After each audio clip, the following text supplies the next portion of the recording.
90% des images publicitaires sur Facebook ne donnent pas de lead et la raison elle est toute simple, c'est qu'ils attirent tout simplement pas l'attention. Donc concrètement, si vous voulez éviter de brûler votre argent dans le vide, il va falloir comprendre comment on attire l'attention avec une image. Et aujourd'hui, c'est le but de cette vidéo. Je vais vous expliquer selon notre expérience comment est-ce qu'on fait pour attirer l'attention avec une pub image. Si vous ne savez pas encore qui je suis, mon nom c'est Vazel Kamel, je suis le fondateur de LBL Agency SARL. Et ce qu'on fait, c'est qu'on aide les petites PME à exploser leur chiffre d'affaires grâce à nos méthodes de marketing digital. D'ailleurs, si vous voulez travailler avec nous, vous avez un lien dans la description dans lequel vous allez pouvoir booker un meeting et dans lequel on va pouvoir discuter ensemble de vos besoins, comment est-ce qu'on peut vous aider et concrètement comment on peut vous ramener des leads. Dans cette vidéo, du coup, il y a 3 choses que je voulais absolument regarder avec vous pour vous permettre d'avoir des meilleures publicités images. La première chose, c'est que je vais voir avec vous les principes psychologiques qui font qu'on a un scroll stopper, quelque chose qui bloque et qui attire l'attention. Ensuite, la deuxième, c'est les règles concrètes qui permettent de construire une image efficace. Donc, quelques petites règles que je vais vous donner. Et au final, des exemples. Vous allez voir apparaître des exemples à chaque fois, en fait, de pubs typiques. Alors, c'est pas les pubs à proprement parler de nos clients,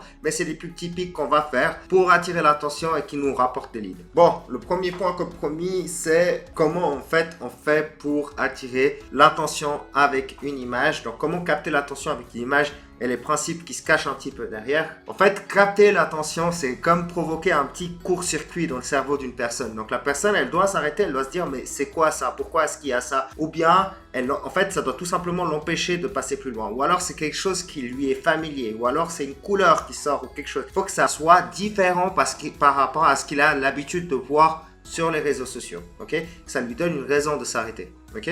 Et donc c'est ça un pattern interrupt, c'est ça le secret pour capter l'attention, le fait d'être différent. Une image et une publicité, pour être efficace, elle ne doit pas être belle, elle doit capter l'attention, ok? C'est pas parce que vous avez une belle image professionnelle, etc., que ça va fonctionner.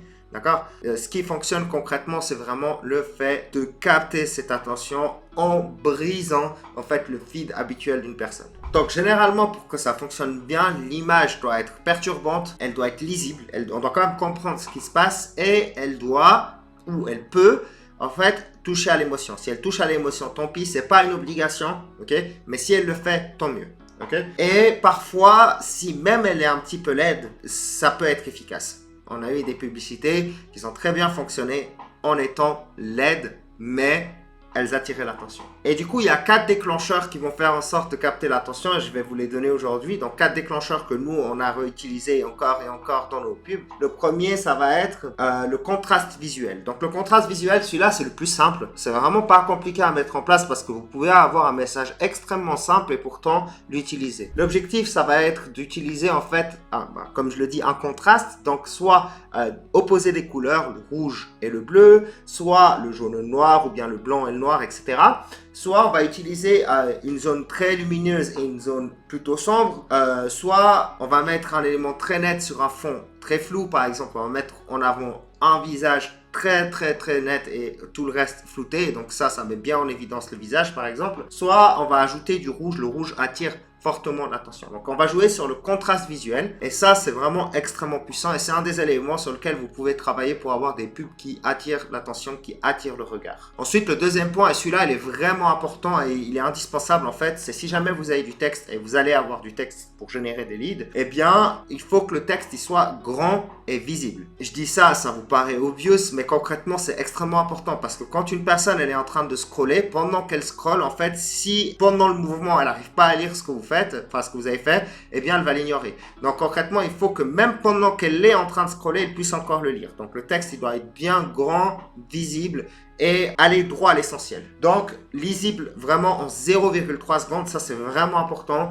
et il doit ramener une promesse. Il doit ramener une promesse, le texte doit directement parler à votre audience selon le problème qu'elle a et la solution qu'elle cherche. Donc par exemple, perdez 10 kilos en 3 mois avec notre méthode Bodybump. Là c'est déjà même trop long, je mettrais juste perdez 10 kilos en 3 mois et en plus petit avec notre méthode blablabla. Tout le monde s'en fout du nom de la méthode, c'est perdez 10 kilos en 3 mois et ensuite si la personne personne ça l'intéresse, elle va lire la suite, mais d'abord on parle des kilogrammes. Ensuite, facture trop élevée, voici pourquoi, ou bien économiser sur vos impôts cette année, etc. Stop aux pertes d'énergie, etc., etc. Donc vraiment un truc qui attire l'œil et ensuite on explique le détail avec du plus petit texte. Donc pas de poésie, pas besoin de faire du storytelling dans une image ni quoi que ce soit. Vraiment on va droit à l'essentiel, on leur parle exactement de ce dont ils ont besoin et on attire l'attention avec les éléments que j'ai dit tout à l'heure, avec du gros texte et des couleurs et des contrastes. Ensuite, on peut jouer aussi sur un élément humain et aussi le contexte. Donc qu'est-ce que j'entends par un élément humain? Si on montre une main par exemple, si on montre un visage spécifique, si on montre quelque chose qui parle à une autre personne,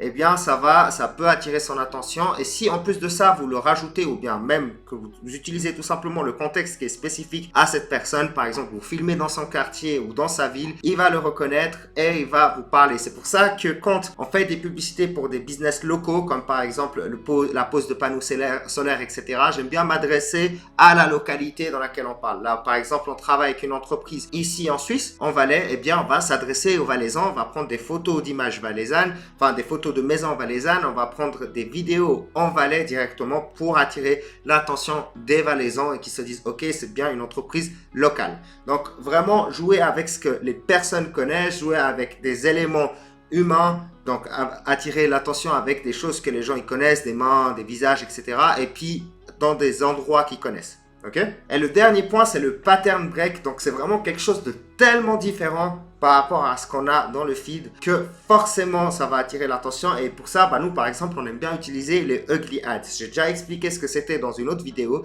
Mais les ugly ads, c'est des pubs tellement moches qu'on ne peut pas les ignorer. Tellement simples et bêtes et moches qu'on ne peut pas les ignorer. Donc, ça va être un angle inhabituel ou un zoom extrême ou quelque chose qui sort vraiment du lot. Okay? Ça peut être un objet très proche ou très éloigné, ça peut être une composition qui est asymétrique, ça peut être une photo qui est volontairement différente, bizarre, quelque chose. Et ça sort. Nous, on aime bien aussi jouer avec les couleurs et la simplicité, par exemple. Les ugly ads, c'est un excellent exemple pour ça. Donc, c'est vraiment un gros pattern intérêt parce qu'on a l'habitude de voir des jolies publicités, blablabla, blablabla. Et nous, on arrive avec une publicité dégueulasse et ça, le CTR, il explose. Donc, concrètement, ça aussi, c'est un conseil. C'est une petite feinte que nous, on utilise de temps en temps quand on sait plus trop quoi faire comme publicité et que le reste ne marche plus. Eh bien, des fois, on met des ugly ads et ça relance la machine. Donc, n'hésitez pas à les essayer, franchement c'est notre petite sauce secrète, ça marche super bien. Sinon, voilà, essayez quelque chose qui sort vraiment du lot, qui sort du feed habituel et qui va attirer l'œil. Donc j'espère que vous avez apprécié la vidéo. Si jamais ce genre de contenu vous intéresse, je fais du contenu sur le marketing digital pour aider les PME à faire leur publicité. Et du coup, n'hésitez pas à vous abonner si vous avez besoin de ce genre de contenu, si ce genre de contenu vous intéresse. Aussi, si vous voulez travailler avec nous, de nouveau, vous avez un lien dans la description dans lequel vous allez pouvoir booker un meeting directement avec moi et dans lequel on va pouvoir discuter de vos besoins et comment est-ce qu'on peut potentiellement vous aider. Allez, c'était Basel, à tout bientôt.